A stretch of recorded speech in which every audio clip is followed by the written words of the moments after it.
Preacher here. I figured I would go ahead and share a daily Bible verse, Luke 9:48. Then he said to them, "Whoever welcomes this little child in my name welcomes me, and whoever welcomes me welcomes the one who sent me. For it is the one who is least among you all who is greatest." You know, I love to be able to focus on Bible verses, to be able to focus on what God puts on our heart, to be able to share His truth and His love with others, to listen to the words of life. You know, that's what's most important, is to follow the Lord and to be faithful, to be mindful of Him in everything we do, to let God's light shine in our lives, to guide us, to let His Word bring life to us. That's what it's about. Anyway, I just wanted to share this, you know. The other thing I was thinking about is, you know, I just took this whole bike apart, the carburetor completely apart, cleaned out the jets, cleaned out the carb. You know, I don't know how to do none of that when it comes to a fuel injected bike, but I do with these old carbureted bikes, because they're what I grew up wrenching on.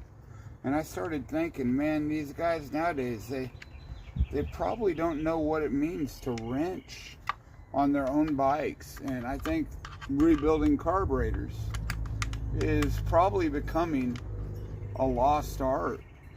But you know, when I started on this bike, I had no idle. And now I have an idle.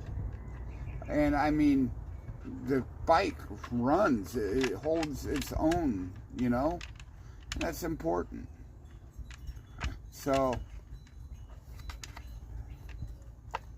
it saves a lot to get out and to do your own work. Of course, it's getting harder to get some of these parts from Harley, that's for sure.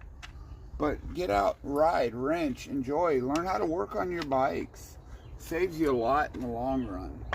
And the way things have got expensive nowadays, I think it's worth investing into.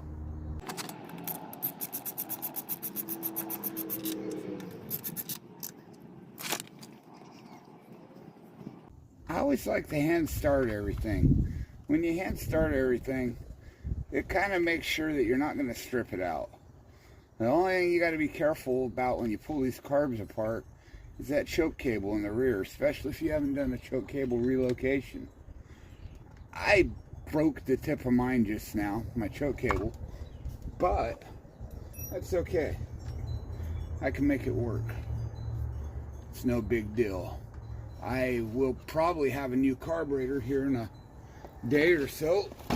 I just want to get this one running fine. And as long as it does, I probably won't put that new carburetor on anytime soon.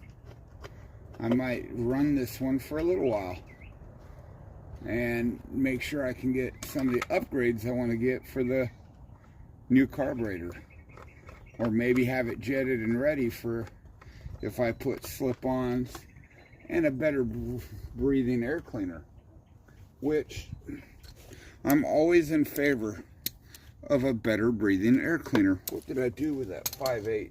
Oh, it's sitting right there. There it is.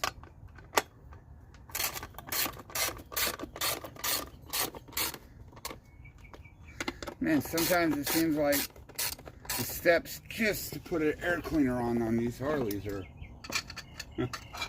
eccentric. Instead of running one bolt, put your air cleaner on. It's like several. Like, look, I just put the cover on, and instead of this being a part of the cover, or a normal screw or the same size as anything else. Everything's a different size, but that's okay. You learn what it is and start using it. The only thing that comes in handy, or where that becomes a problem, is carrying a toolkit on you. Be nicer if it was like the old days where you only needed like 3 or 4 sizes for everything. All right, let's see.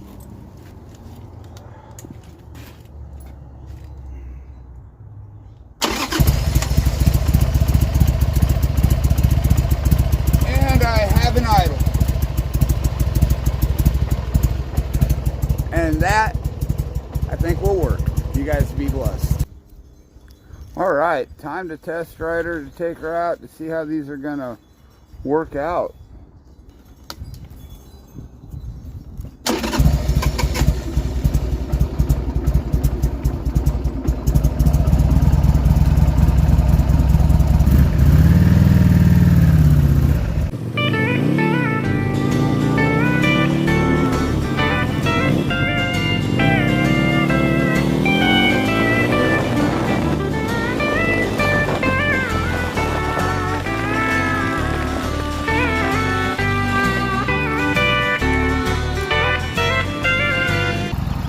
It's nice to be able to roll up to a stop